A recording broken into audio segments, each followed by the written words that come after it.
This is the Fantasy Roadshow. Welcome in to another episode of the Fantasy Roadshow. We are your hosts, per usual. I'm Truck. He's Kulz. You can find me at fantasy_trucker. You can find him at Kulz_sports. Make sure you follow the show while you're at it at Fantasy Roadshow and check out the Substack, thefantasyroadshow.substack.com. Kulz, how the hell are you? Great. That was a pretty interesting fantasy week.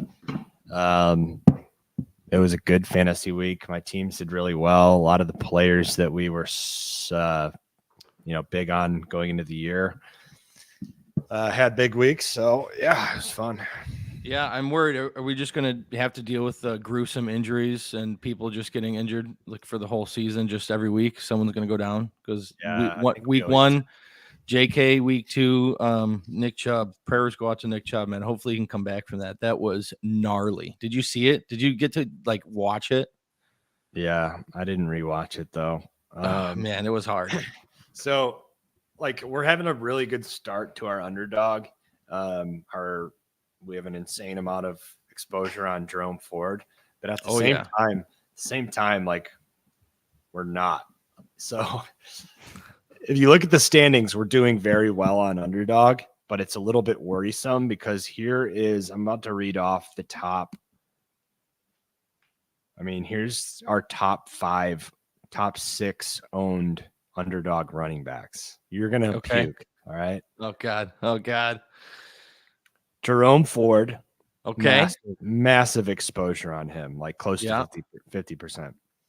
Number 2, Aaron Jones, out last week. Yeah, that's rough. Number 3, J.K. Dobbins, done for the year. Ouch. Number 4, Jeff Wilson Jr. has been on IR. Yeah, not good.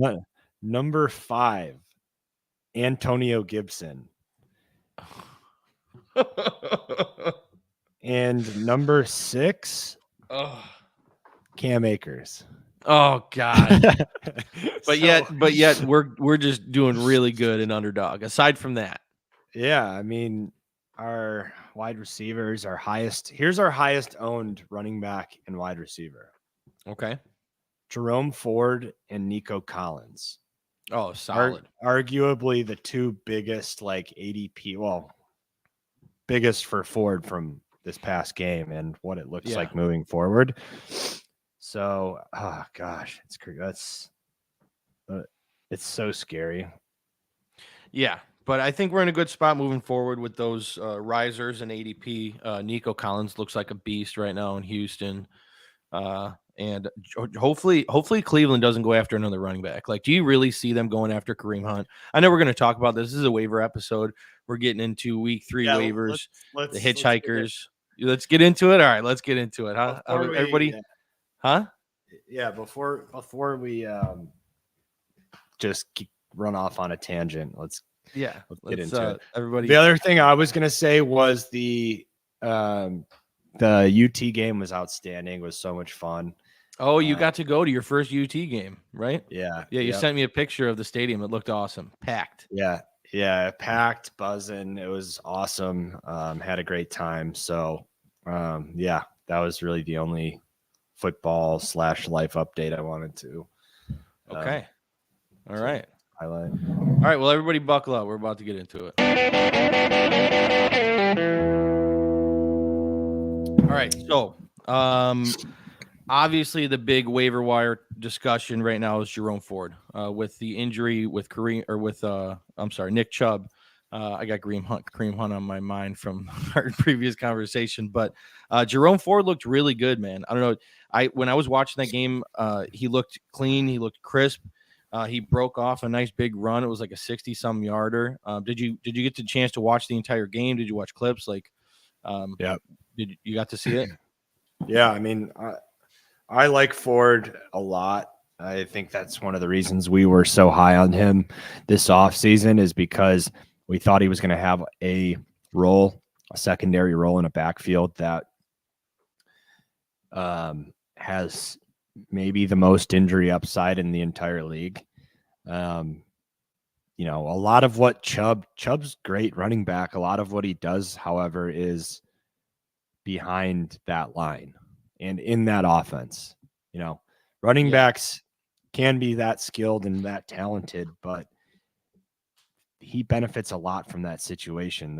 One of the best offensive lines in the league, and the way that they kind of run the offense through the running back. So I think Ford showed last night that he's good enough, skilled enough to be the lead back, and he has the ability to catch the ball, which he showed he could do really well, you know, as well. So yeah, I mean, just where do they go from there? I think Kareem Hunt makes sense. I think Leonard Fournette makes sense. I just don't think either of those guys are in that good of shape or really good enough that once you bring them in and work them out, you may have a better option on your team already, like a Pierre Strong, you know, like, I don't know that Leonard Fournette's in shape, and I just think that Hunt would have gotten signed by the Colts had he looked good.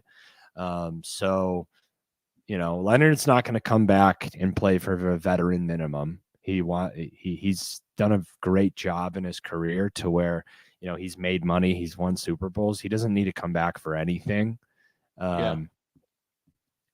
So I think more importantly, I think the Cleveland Browns really, really like Jerome Ford. Like, I think they're going to really give him a chance here. If they bring in any piece, it's just going to be an auxiliary piece to back him up. And the Cam Akers would worry me. That would be the one thing that would worry me. You think that would come in and threaten his workload? Yeah, it's a little bit. I don't think it would like a lot, but if Cam Akers steps in and does really well, then, you know, they may have a split backfield between the two of them. I just don't know why they would do that unless he's literally so cheap. It doesn't make any sense. And they were worried about Chubb's future, which is probably a legitimate concern at this point.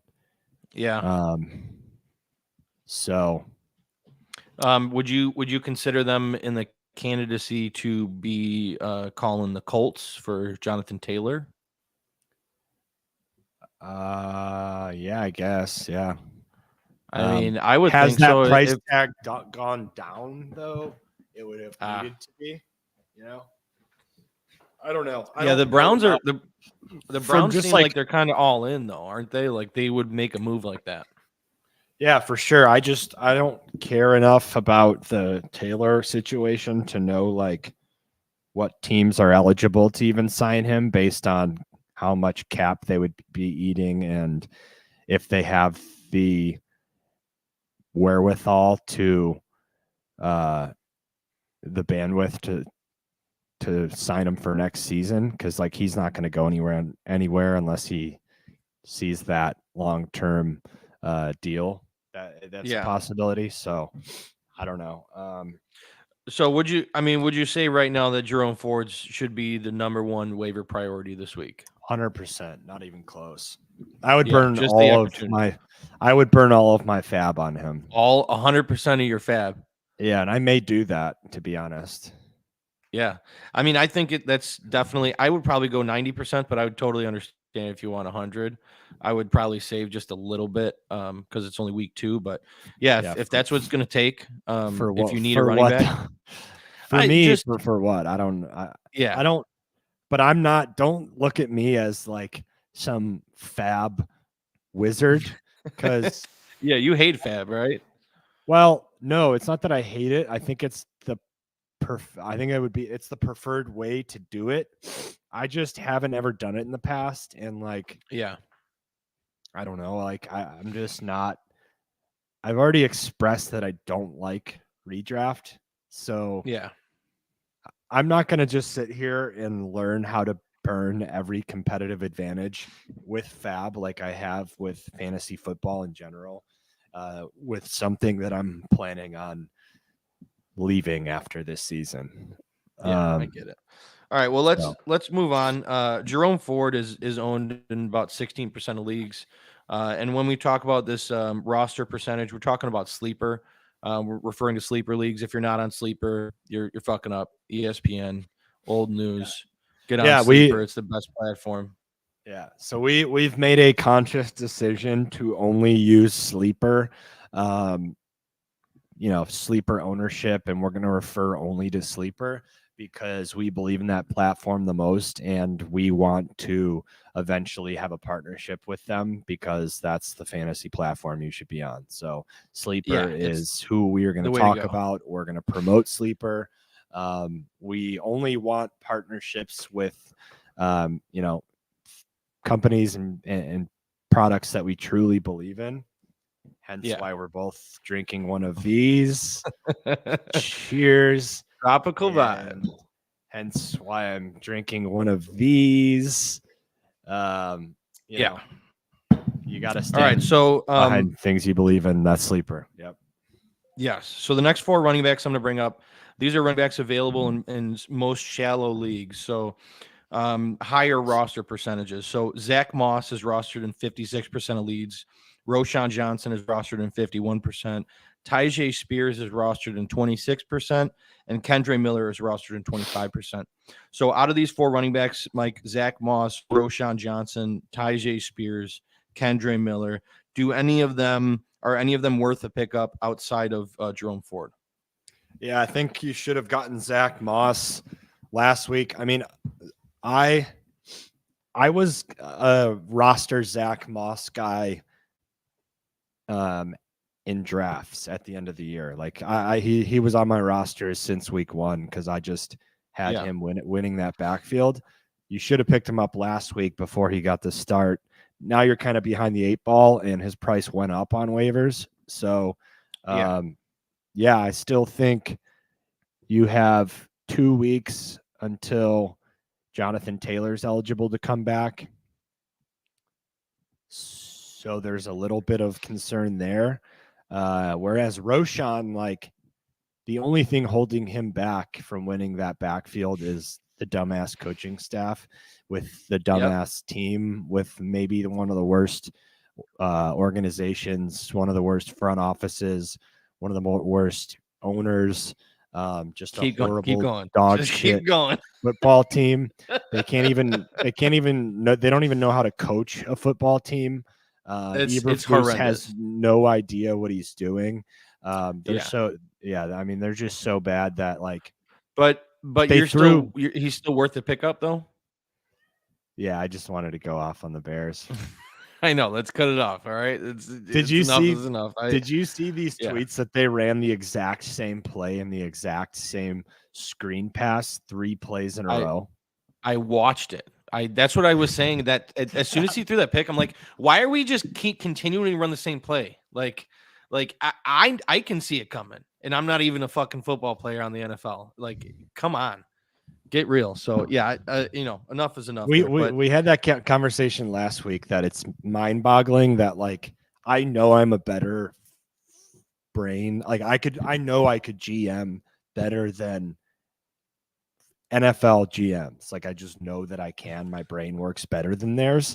And how could that ever be? I've spent 0 days in the front office. Ryan Poles was making great moves. Like, it was understood that the Bears during the offseason, prior to week 1, they were the most improved team from what the moves that they made. So it seems like he did the right things, but just it didn't come into fruition. So, like, I blame the coaching. I blame the culture that they're building. The offensive coordinator's trash. So anyway, you're saying Roshan Johnson has the fact that they've allowed Claypool to get away with what, like, you just need to have zero tolerance for some of the things. Like, I don't know, whatever. It's Roshan is definitely number 2 on that list for me. Who else did you say? Kendre Miller. It was Jerome Ford, Zach Moss, Roshan Johnson, Tyjae Spears, and Kendre Miller. Yeah, I'd go Tyjae and then Miller. So it would be Moss, Roshan, Tyjae, Kendre. All right. And I could see you going Roshan over Moss if you think that JT is going to come back and be a Colt Did the Colts? Yeah, so I don't know. However whatever your stance is in that situation, like Well, if you think he's coming back to the Colts and Moss's value goes down, then I think it depends on roster construction. If you need a piece to start right away, Zach Moss is the way to go, even if it's for 2 weeks. True. If you're just adding a piece just to hope that they gain value throughout the year, then Roschon's more important. You know what I mean? If you're not going to start him, don't pick up Zach Moss because that's a limited availability there. So I like Roschon for the season long outlook, not so much Zach. Yeah. So if you're going to the Ravens this week as a Colts, so you're going to be 1-2. Then you have Rams and Titans at home. If you are 2-2, you beat the Rams at home, and you have a matchup against the Titans and then the Jags at Jags. Those are your week 5 and 6. If you're the Colts, if I am the Colts, again, as I just said, I know that I'm smarter than GMs. So this is what I would do if I was 2-2. And I had 2 divisional opponents coming up, and I could be 4-2 and beat 2 divisional opponents. I tell Jonathan Taylor, you're in the fucking game. We're going to see if we can be 4-2 and potentially be a playoff team this year. You know what I mean? Like, that's your opportunity to go out and make yourself a playoff team. Yeah, we need to incorporate a weekly Kulz GM segment. But to me, like, that is a no-brainer, right? That's just he has to play. And maybe, they have a smart enough GM that they will do that. Yeah. That, as we know, like, for some reason, these people getting these powerful positions, I guess it's just probably bullshit politics, or the owner has an ego problem and is just like, this guy's a yes man. I want to hire him because I can just play him like a fucking ventriloquist. I don't know. We'll see what happens, but that would be the no-brainer for me. So I think if you don't trade him to one of these teams that need a running back, Rams don't necessarily need one, but Rams, Browns, one of these teams here, then you put him in there and you try to win those games and be 4-2 and probably in first place in your division. There's going to be some movement here in the next couple of weeks with running backs. Like Cam Akers looks like he's going to get traded. The Ravens want to get somebody. The Browns seem like they want to bring in a piece. Like, things are going to get shuffled, so be on the lookout. But just to recap, we got Jerome Ford, Zach Moss, Roschon Johnson, Tyjae Spears, then Kendre Miller in that order. So now to get into more of deeper leagues, these are guys in owned in less than 5% of leagues. Or 5% of teams. We got Matt Breida and Eric Gray. Saquon has a low ankle sprain. Right? Is it 3 to 4 weeks? Did you say, Mike? Was that something you sent me, or is it 2 to 3? I saw 3 weeks was the projection. He's being listed as day-to-day, so I don't know if that's a dabble. Yeah. So it's Matt Breida, Eric Gray. Then we have Pierre Strong, Tony Jones, and Craig Reynolds. These are all guys owned in less than 5% of leagues.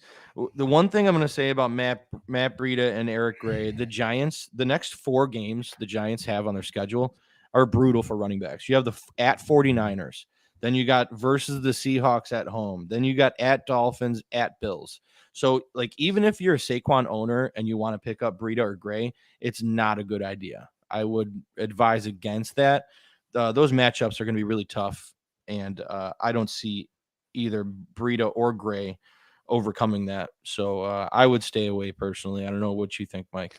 Breida, Gray, Strong, Reynolds. That was the list. Tony Jones. Breida, Gray, Strong, Reynolds, and Tony Jones. Okay. So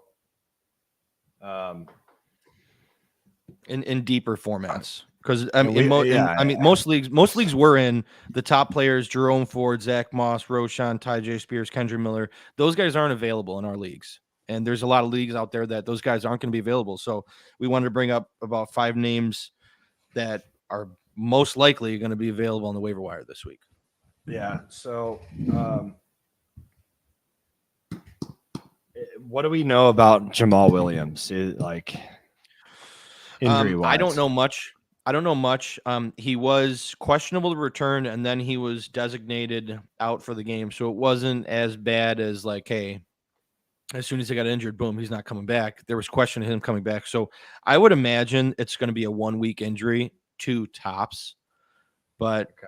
I mean, about Tony Montgomery? Jones was Montgomery is now day to day. He was originally considered so is out a couple Saquon. weeks.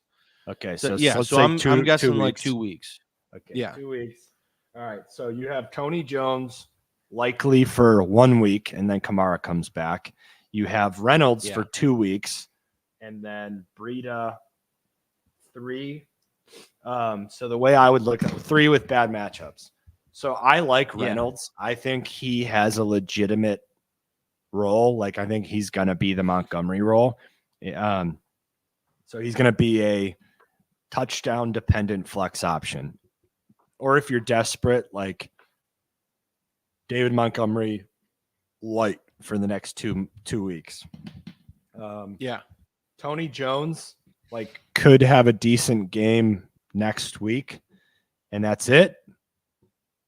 Breida, you have 3 weeks against bad defenses. However, I would probably go Breida, Reynolds, Jones in that order for me. And then I'm just leaving off Gray and Pierre because I don't think there's anything there. And I also think in order for them to become, I would need I just don't think there's enough value. I would need to see it before I consider them a legitimate pickup over those 3. I don't know. What do you think? I think Breida's the clear back over Gray. I think Reynolds has a role as David Montgomery light. And I think that Tony Jones, if Jamal is out, will have a good role for 1 week. But then when Kamara's back, Jamal or no Jamal, it's all Kamara. Yeah, I completely agree with you. Breida has the most solidified role out of this list. But with those terrible matchups, I mean, you never know. I mean, we saw against 49ers, we saw what Kyron Williams did. He had a great game against the 49ers last week. So it's not like it's completely out of the realm of possibility for Breida to have a good game, but I wouldn't be counting on it. Although out of these guys, Breida seems like the one to own. Pierre Strong could have a role if Cleveland doesn't bring in another running back. I know they like Strong there. They utilized him quite a bit last night after the Chubb injury. So he's the one that has the most long-term value, although it's very limited. And Tony Jones, I mean, he got the goal line, but dude, Taysom Hill was getting a lot of carries out of that backfield. Like a lot of carries out of the backfield. He had like 7 or 8, and he didn't look bad. Like that's the thing about Taysom Hill. Like he's just a good football player.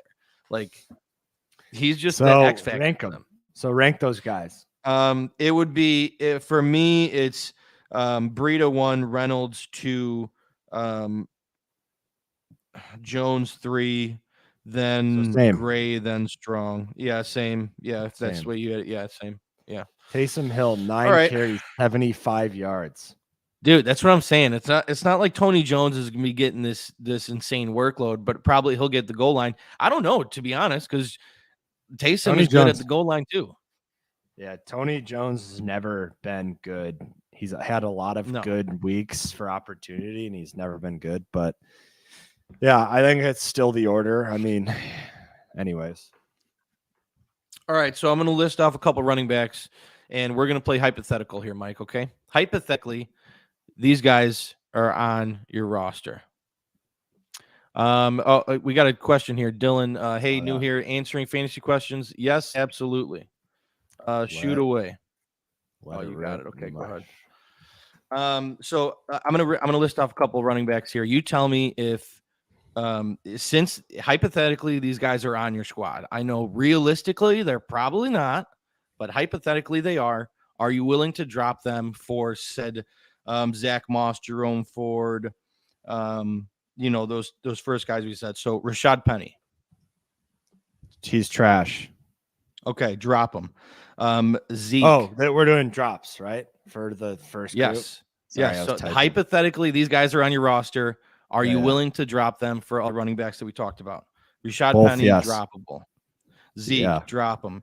Now, here's a couple that are interesting. Khalil Herbert. I'm keeping Khalil still. Lil Herbert. Okay. Will Herbert. Yeah, we're gonna hold on to all right. Herbert. Well, wait. Yeah, because I just there's going to be someone worse on your roster than Herbert. Okay. All so right. you're going to drop your second tight tight end. You're going to drop your lower tier wide receiver. But if you're saying like from the way that another way to answer the question that you're asking for me right now is in the rest of season rankings, do you have these guys higher? That would be the way that I would also say that, because like, no, I'm not dropping Herbert because there's got to be someone worse to drop or have that has less value to you. Yeah, that makes sense. Unless it's like you have a stacked wide receiver room. And here, let's put up this question from Dylan. All right. Sweet. Or you got it? Oh, here, I got it. Do you trade Sweet. Would you trade anyone on this team? You want to read it? Go ahead. You can read it. All right. Would you trade anyone on this team? 12 team, full PPR. His quarterbacks are Anthony Richardson, Gino. He's got Pollard, James Cook, Khalil Herbert, Mostert, Spears. Got a good running back room. Diggs, MTs at Michael Thomas, Hopkins, Hollywood, Andrews, and Likely.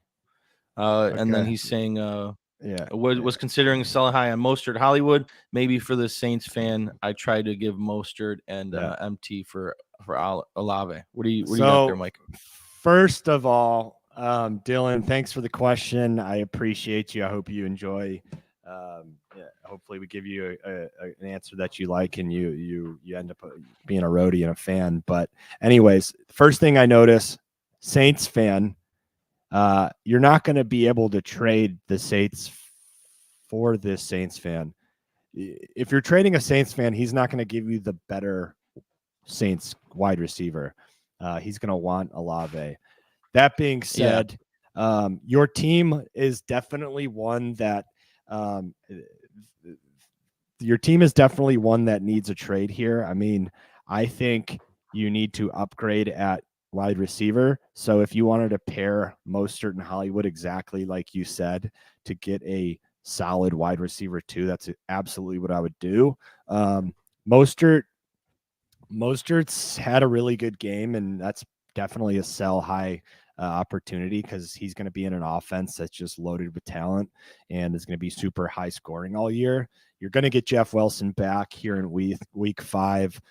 A-Chain is inevitably going to get worked in more towards the end of the year. So you're selling Mostert at a time where I think there's definitely a buyer and you could sell that to someone, but his role could decrease. Take a look at the team that just lost Chubb.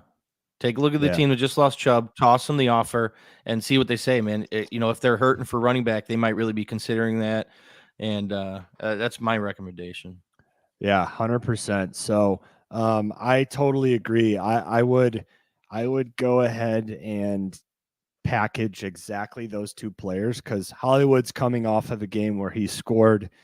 I just don't like that offense. I don't want any part of that offense, period. Yeah, that's rough. So if you can package two guys who had good big weeks and, there's concerns moving forward throughout the year, and anytime you do a 2-for-1 trade and you're getting a better player, that is preferred in my mind. But yeah, I would say Mostert, because listen, you have Pollard and James Cook. Those are two awesome running backs that you can confidently start.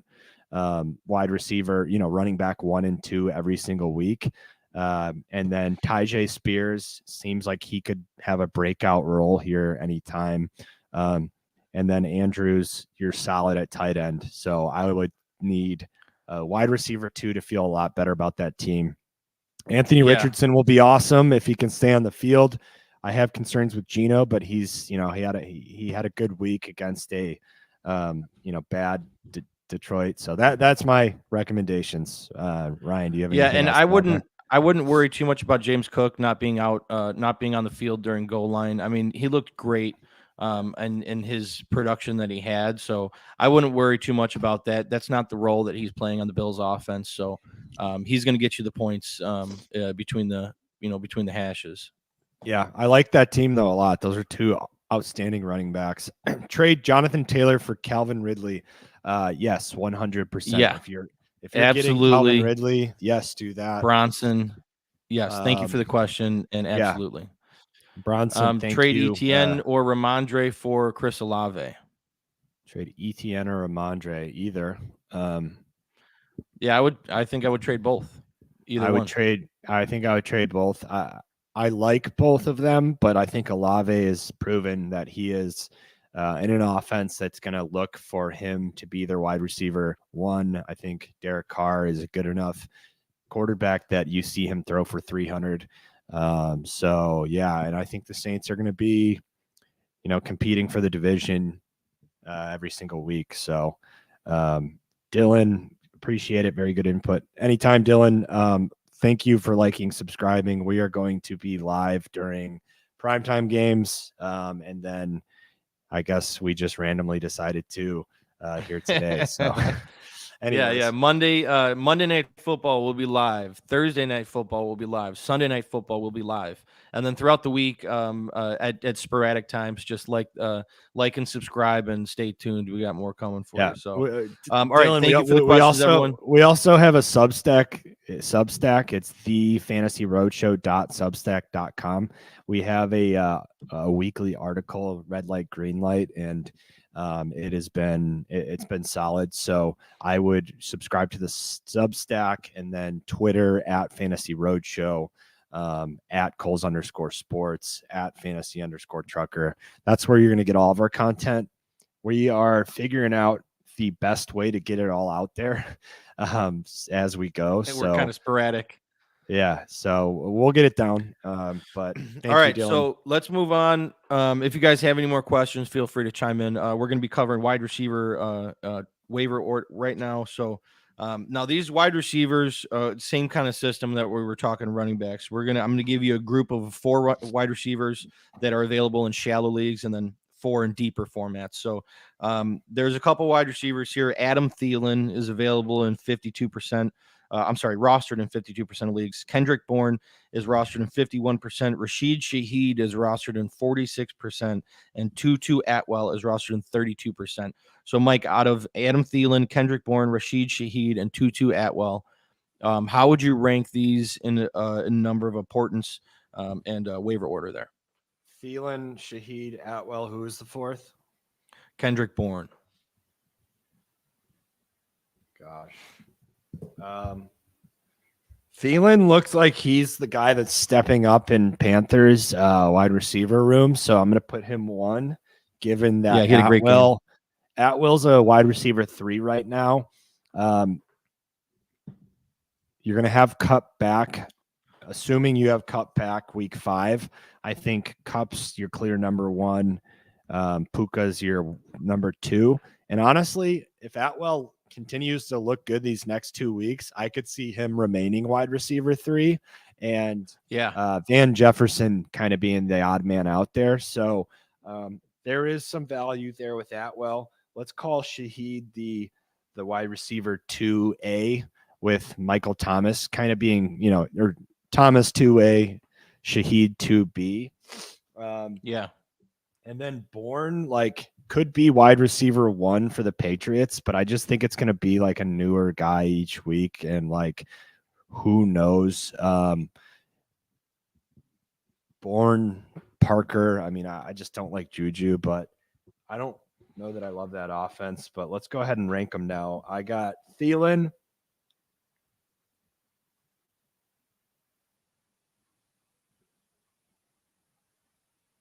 Gosh. Oh, here, Mike, real quick. Take a look at this. Dylan chimes in. Just checked out the Chubb team struggling at running back because running backs are Chubb, Madison, AJ Dillon, and Gus Edwards. Ugh. His wide receivers, Mike Williams, Debo, Ayuk. Who would you package Mostert in Hollywood for? The Mike Ayuk Williams, injury. Debo, Ayuk. I like Ayuk the most out of those 3. I don't even necessarily think you'd have to package them to get an Ayuk. You could maybe just see if Mostert for Ayuk, or maybe someone worse. Let's see who else is on his team you mentioned above. Yeah, it was Mike Williams, Debo, Ayuk. Hollywood, Hopkins. I mean, I think I have Hollywood being valued higher than Mike Thomas. Wouldn't you, Rye? Yeah, I would rather have Hollywood than Mike Thomas. So maybe package Mostert and Mike Thomas for Ayuk.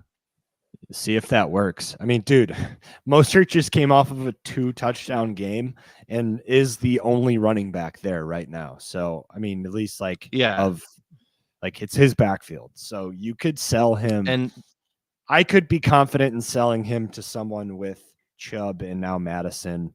AJ Dillon has proven that even if there's injury concern with Jones, he's just not good enough to be a lead running back in an offense. So you should be able to sell Mostert to him. And then I like to even sometimes,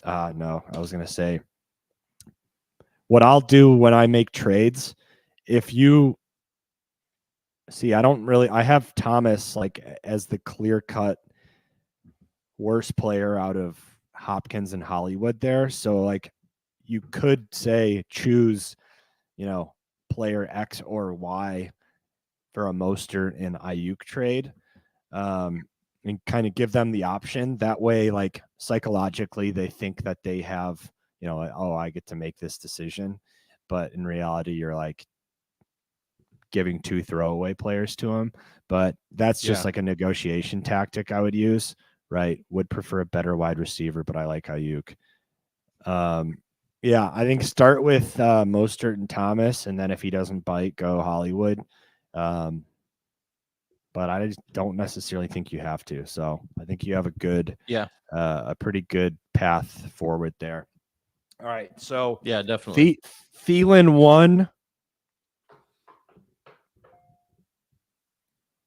Yeah. I guess I would go Thielen 1, Bourne 2, Shaheed 3, Atwell 4. But that's because I'm not a believer in Atwell yet. I just think it's from because of situation is why he's done so well. That being said, he has looked good, so I'm not super confident in that. If you wanted to put Atwell at 3 over Shaheed, then great. Bourne, I don't like the offense, but his ceiling is the highest because he could be wide receiver 1 or even receiving option number 1 on the Patriots, whatever that's worth. But that's why I would have it. I don't know. You probably have a different order because I'm not even really confident in that order. I do. I have Adam Thielen number 1. I agree with you there. I think he's the most important wide receiver out of this group. But then I have Rashid Shaheed, then Tutu Atwell, then Kendrick Bourne. Rashid Shaheed just looks really good, and Derek Carr seems to really like him. And Tutu Atwell, the thing with Tutu is it's Matthew Stafford. Matthew Stafford is a beast right now, and I think he can support all 3 of those wide receivers once Cooper Kupp comes back. So that's kind of why I have those 4. We got another question here, Mike. Yeah, I don't hate that. Need options. Everyone is offering me AJ Brown and Saquon for my Pollard and Jordan Addison. Do I accept full PPR? Someone is offering me AJ Brown and Saquon for Pollard and Addison. Do I accept full PPR? Is Saquon going to be out for 3 weeks? Ian, thanks for the question. Thanks for tuning in. I think that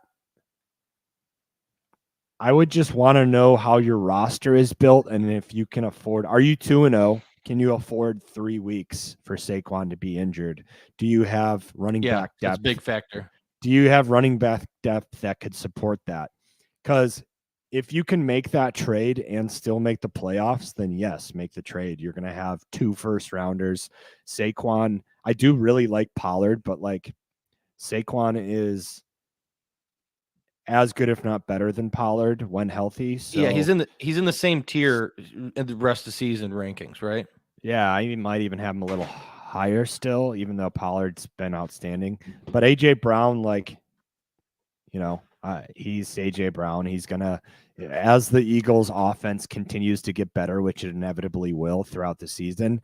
AJ Brown's gonna be, still that second tier wide receiver, whereas Addison doesn't have a chance to be that unless Jefferson gets injured, and he is like targeted as much as Jefferson currently is. So I would go AJ Brown and Saquon, but you have to be very confident that you're maybe 2-0 or that you're going to make the playoffs. If and you that were you have able to good get depth. Kyren Williams. Yeah, if you were able to get Kyren Williams, if you were able to get one of these guys to where your running back room feels good that you can win.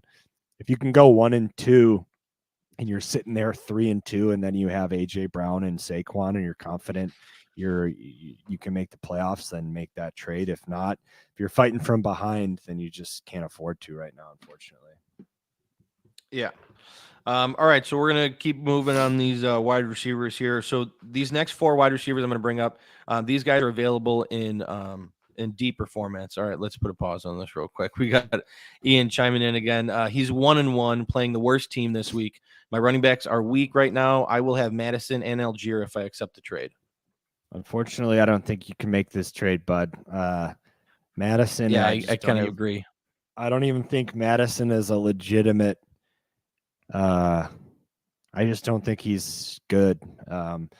Yeah, I mean, sorry to say that, but that's kind of how we felt. Certainly myself, I was very opinionated on Madison being a dog shit running back, and that's kind of what we've seen. Algier, I guess I would be okay having him as a running back too if I had a Pollard, but yeah, I mean, I think Madison's just one of those players you're going to start all year and be frustrated for having to continue to start him based on the role that he sits in. And then Algier is going to have those touchdown games where you're like, feel really good about starting him. So anyways, yeah, let's get back on track with waivers. Appreciate the question, Ian. But yeah, that's kind of where my mind's at. Yeah, I completely agree with you. All right, so these 4 receivers are available in deeper formats. You got Josh Reynolds rostered in 21% of leagues. You got Marvin Mims rostered in 21%. You got Tank Dell rostered in 20%, and you got Jaden Reed rostered in 19%. So out of Josh Reynolds, Marvin Mims, Tank Dell, Jaden Reed, how do you look at these 4 wide receivers here, Mike? Yeah, dude, Josh Reynolds is a stud. I think we talked about it on Sunday Night Football, how like we did. Yeah, how I was looking at Marvin Jones and those drops in week 1, and I was like, man, he catches those balls. He has a nice little day. Who is going to be that guy? And Reynolds has stepped up in the past. I think he's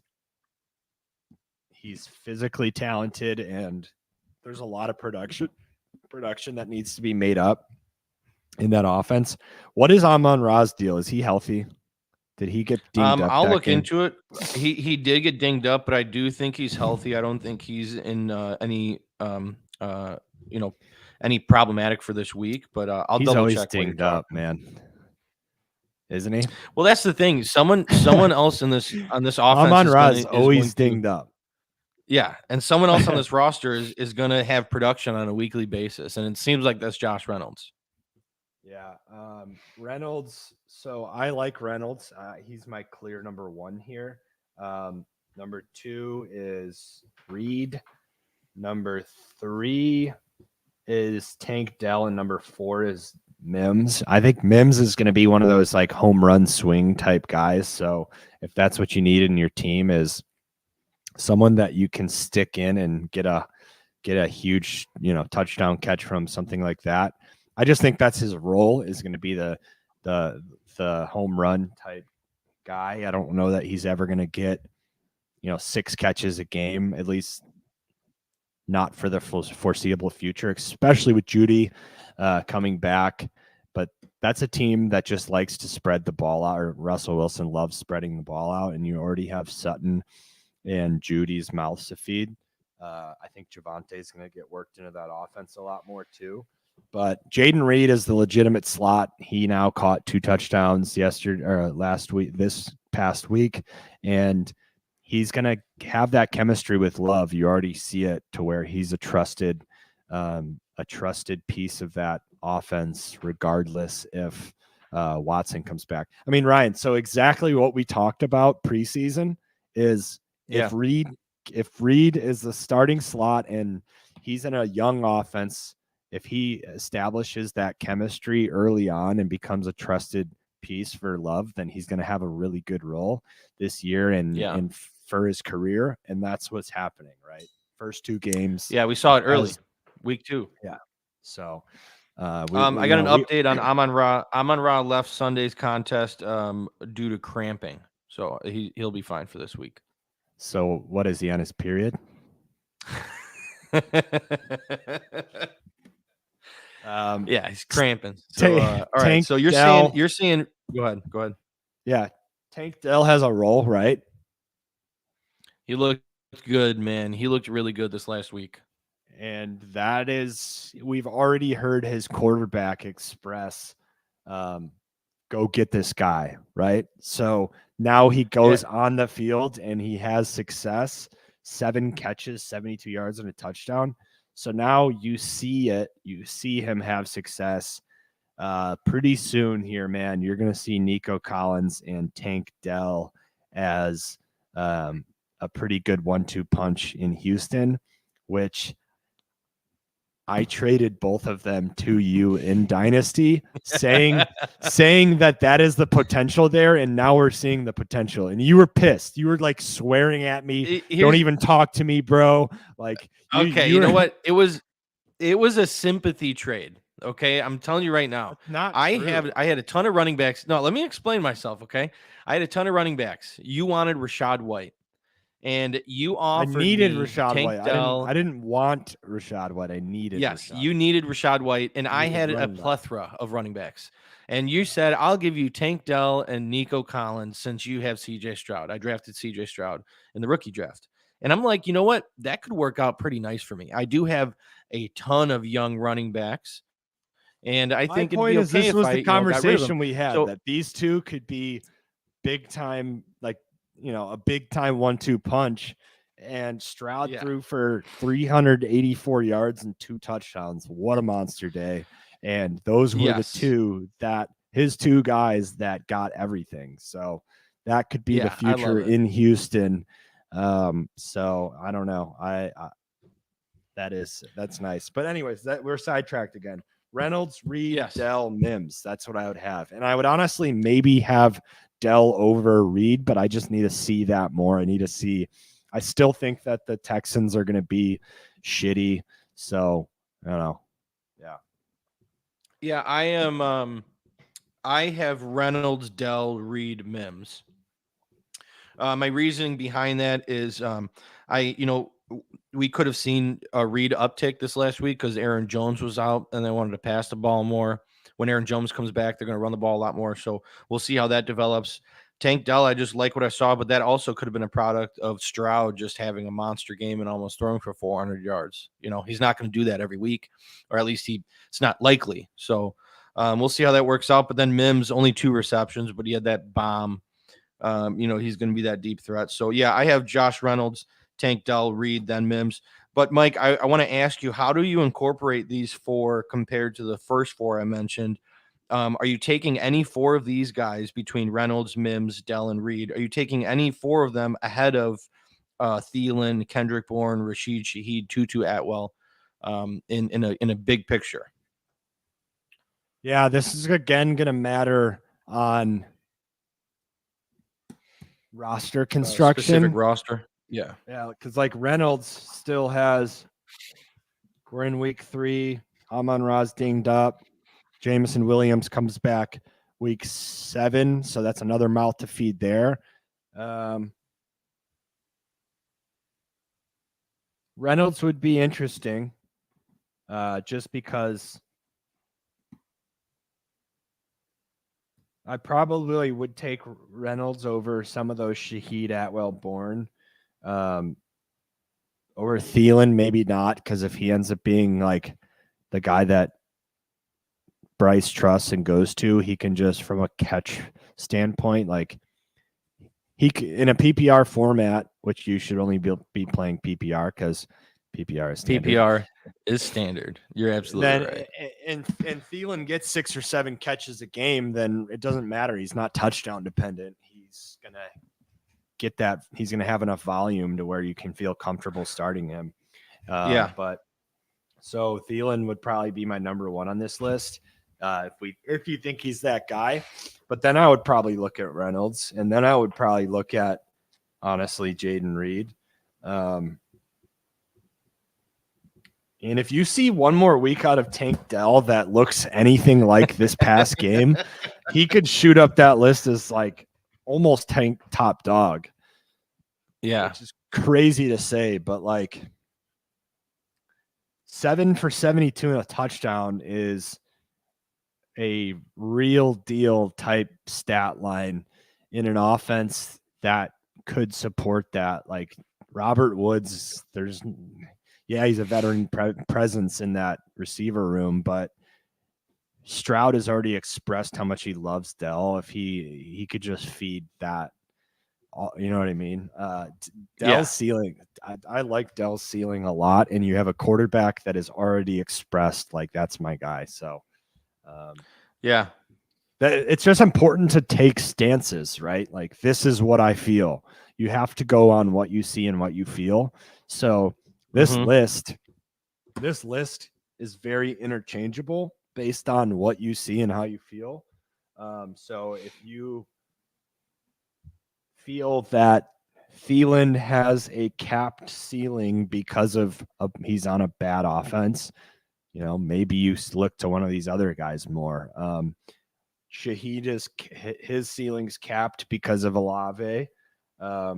Atwell is going to be struggling with Cup and then being behind Puka, especially like how many catches does Puka get each week when you have Cooper Cup in there, right? So how much is going to be left for Atwell? Bourne, I would probably take everyone we just named before Bourne. I would too. Unless, the reason why I had Bourne ahead of Shaheed and Atwell in that previous list is because I think his ceiling is higher than the other two right now. But if we're talking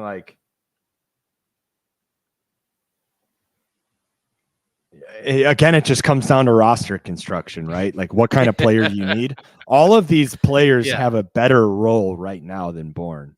He caught 2 balls and could be the wide receiver 1 for Mac. Dude, what does that even mean? Devontae Parker came out and played his first week with the Patriots week 2, and he almost looked better than Kendrick Bourne. And it's really Hunter Henry who's the best target on the Patriots. So, I would take all of them. Maybe not Mims. I would maybe take Mims after Bourne. I think I would have the Mims on the bottom of my list. I think I would go Thielen, Reynolds, Dell, and then I would go Shaheed, Reed, Atwell, Mims, Bourne. Do I look Bourne smart? And Mims. Do I look smarter when I do this? Yeah.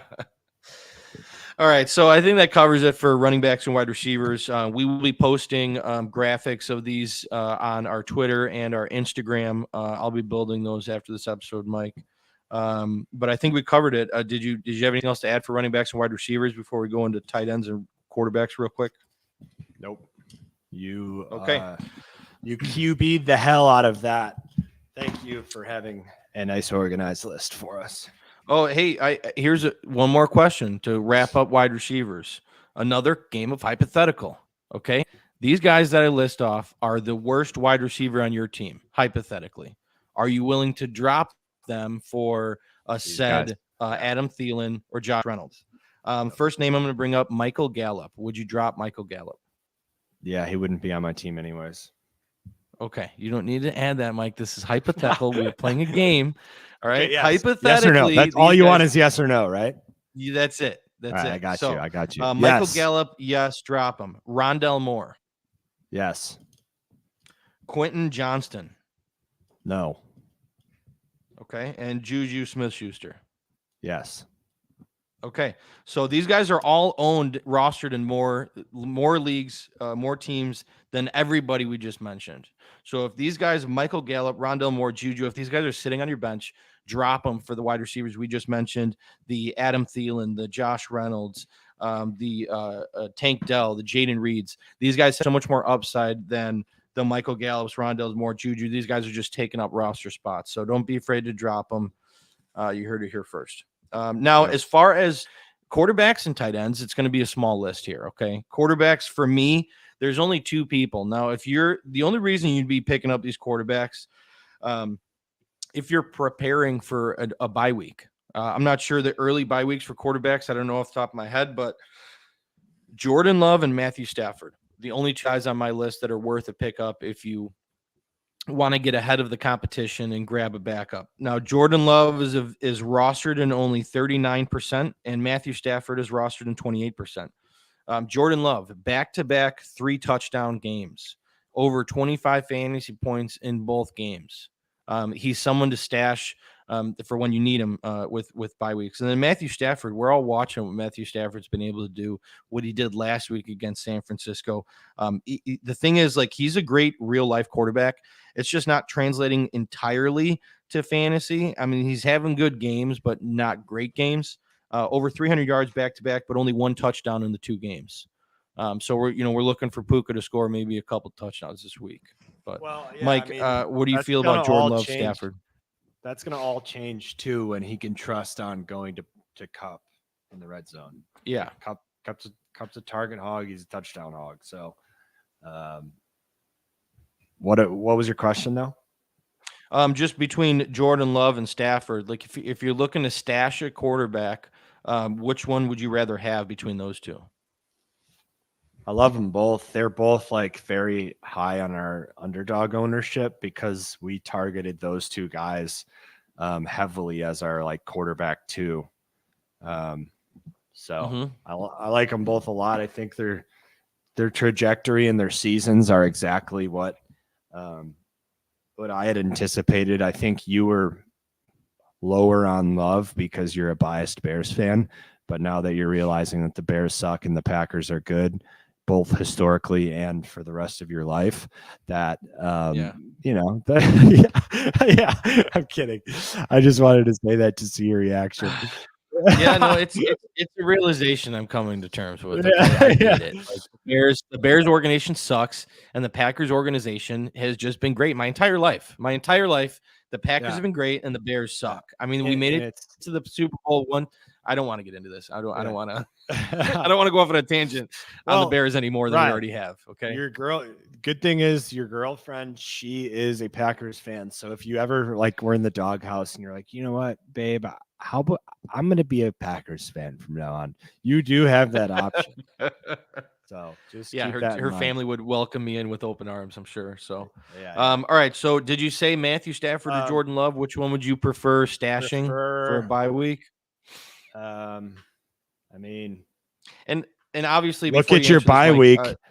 I was just going to say that. Look at your bye week and where see they playing, which their matchup, and that will definitely determine who to go with. But just in a general aspect, who do you like more between Love and Stafford for the rest of season?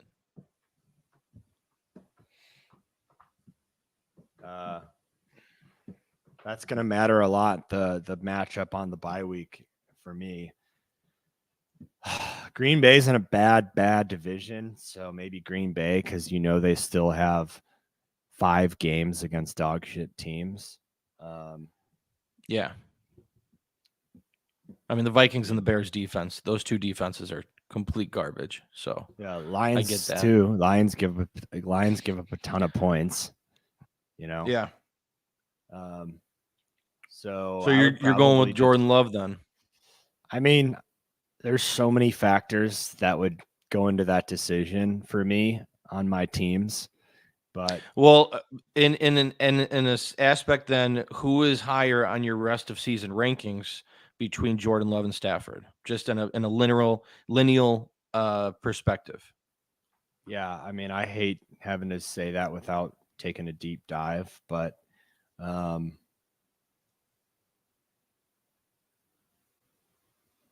Let me look at my rankings from the start of the season.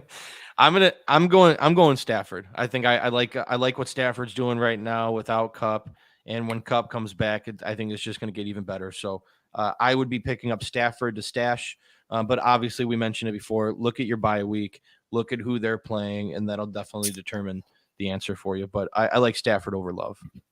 I had Love over Stafford. I have the Packers winning the division. I still have them winning the division. So give me Love. But okay. All right. I mean, they still have to add their biggest receiving threat. Like Watson hasn't played with Love, and very good point. So yeah, give me Love. I think his division's a lot easier. But again, I would have. There's so many things I'd have to look at to make like a very confident decision on that because they're so close. Yeah, that's understandable. All right, so let's move on to tight ends. If you had Dulcich, he's on the IR. If you had Kyle Pitts and you're tired of that mediocrity, there's a couple tight ends here I have on my. Yeah, like being a Bears fan, dealing with bullshit. A couple guys I have on the list here. It's Sam Laporta, who's rostered in 49% of leagues. Zach Ertz is rostered in 47% of leagues, and Hunter Henry is rostered in 34% of leagues. These guys, for most people out there, these guys are going to be on your waiver wire. Mike, how would you rank Laporta, Zach Ertz, and Hunter Henry? I would go Laporta, Henry, Ertz, just because I like Laporta as a player and human being more than Henry. But Henry's probably the better pickup, just because he is max number one receiving option. But I like Laporta. I just like him, so I would probably take him. I know what you mean. But yeah, Hunter Henry's probably the better move. I mean, Mac Jones's top target 2 years ago when he, his rookie season when he looked like a competent quarterback.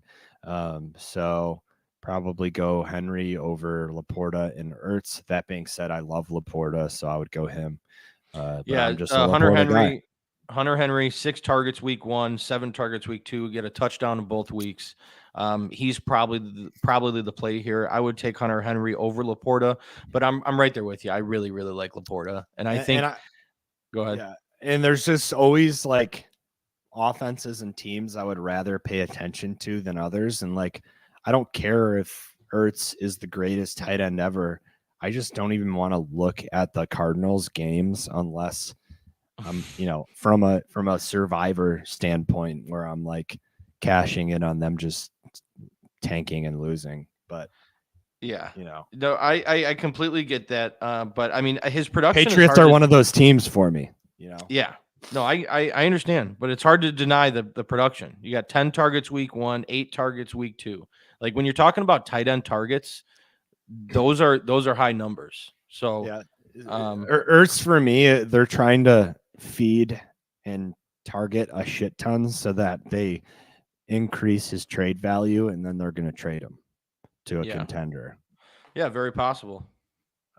Which teams need him? I don't know, but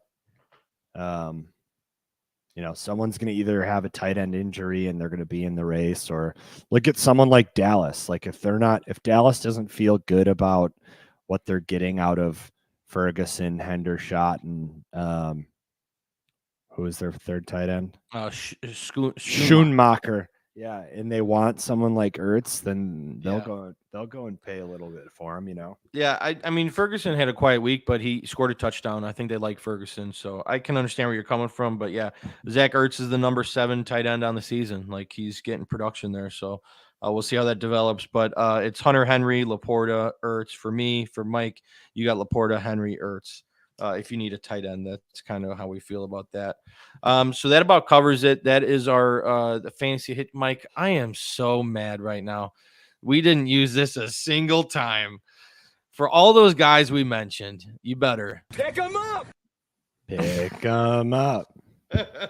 Yeah, I promise we'll use that a lot more next episode next week on the week 4 Hitch Hikers. But those are all the guys out there that we think you should pick up. Make a priority. Obviously, if Jerome Ford is out there, go get him. Dump your fab if you need to. Don't be afraid. This guy's going to be a legit weapon the rest of the season as long as they don't go and pick anybody up. But other than that, we appreciate you for tuning in. Remember, we're going to be going live Monday Night Football, Sunday Night Football, Thursday Night Football during all primetime games. We'll be live right here on YouTube at youtube.com/sportsethos. We will also be live on our Twitter at Fantasy Roadshow. Check us out there. Check out the Substack, thefantasyroadshow.substack.com. Remember, we might follow randomly our Twitter handles.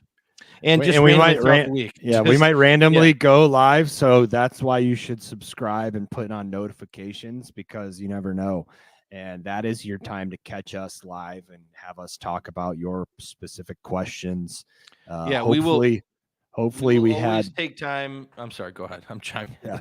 No, hopefully we gained 3 new roadies today exactly for doing that. So I think when Ryan and I take a step back and have a conversation, we're both going to agree that it was beneficial to be live and get questions and gain followers, hopefully, and just keep on keeping on.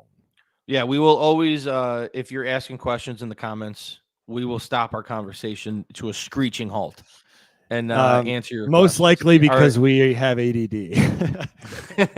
That might be why, but we'll see. But again, thank you for joining us on another episode of the Fantasy Roadshow, and everybody knows what to do at this point, right, Mike? Buckle the fuck up. Buckle up.